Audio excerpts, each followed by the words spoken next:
नमस्कार, आप देख रहे हैं टीवी। कल राजधानी लखनऊ के डिफेंस एक्सपो के मैदान में एक भव्य समारोह आयोजित हुआ। गृह मंत्री अमित शाह ने मुख्यमंत्री योगी आदित्यनाथ और उप मुख्यमंत्री केशव प्रसाद मौर्य की मौजूदगी में 60,244 नवचयनित पुलिस कर्मियों को नियुक्ति पत्र सौंपे। इस मौके पर गृह मंत्री ने कहा कि यूपी में कानून व्यवस्था बेहतर हुई है और पुलिस बल को आधुनिक बनाने की दिशा में सरकार गंभीर है। इसी दौरान राजधानी लखनऊ के दूसरे कोने इको गार्डन में शिक्षा मित्रों ने जोरदार प्रदर्शन करके सरकार और प्रशासन को आईना दिखा दिया।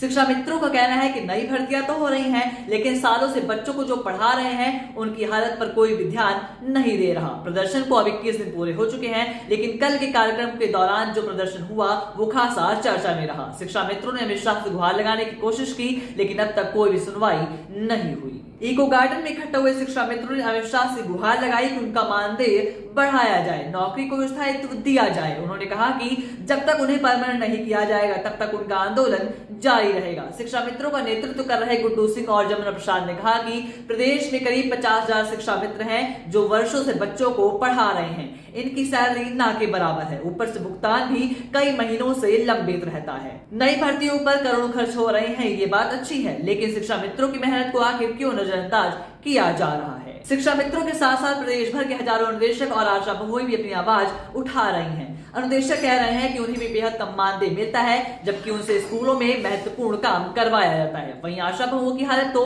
बेहद खराब है। कोरोना काल में इन्हीं ने गांव गांव जाकर अपनी जान को जोखिम में डालकर काम किया, लेकिन उनका मानदेय अब तक सम्मानजनक नहीं हुआ। ये सभी भी चाहते हैं कि उन्हें भी स्थायी दर्जा मिले, उनकी मेहनत को सही मूल्यांकन किया जाए। बार बार ज्ञापन देने और धरना प्रदर्शन करने के बावजूद सरकार अभी तक कोई ठोस कदम नहीं उठा सकी। अनुदेशक और आशा बहुओं का कहना है कि उनके बिना ग्रामीण और प्राथमिक स्वास्थ्य व्यवस्था ठप पड़ जाएगी। फिर भी प्रशासन की ओर से कोई भी नहीं सुन रहा। प्रदेश के बेरोजगार युवा भी हताश हैं। एक तरफ नए सिपाहियों की भर्ती को लेकर जश्न मनाया जा रहा है, वहीं दूसरी तरफ अभ्यर्थी आए दिन पेपर लीक या एग्जाम कैंसिल होने से परेशान हैं। कई परीक्षाओं के पेपर समय से नहीं होते, जब होते हैं तो परिणाम लटक जाते हैं। किसी का इंटरव्यू सालों से रुका हुआ है तो कोई मेरिट लिस्ट का इंतजार कर रहा है। लाखों युवा तैयारी कर करके अपनी उम्र पार कर रहे हैं, लेकिन सुनवाई नहीं हो रही। ये युवा भी सरकार से रोजगार की गारंटी और पारदर्शिता की मांग कर रहे हैं। प्रदेश सरकार से उम्मीद की जाती है कि वो सकारात्मक और संवेदनशील नजरिए से इनके हितों की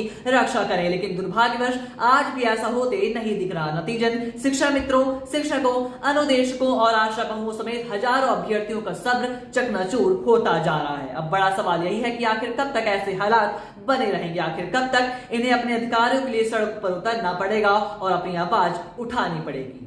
ऐसी और खबरों के लिए आप देखते रहिए अटल टीवी।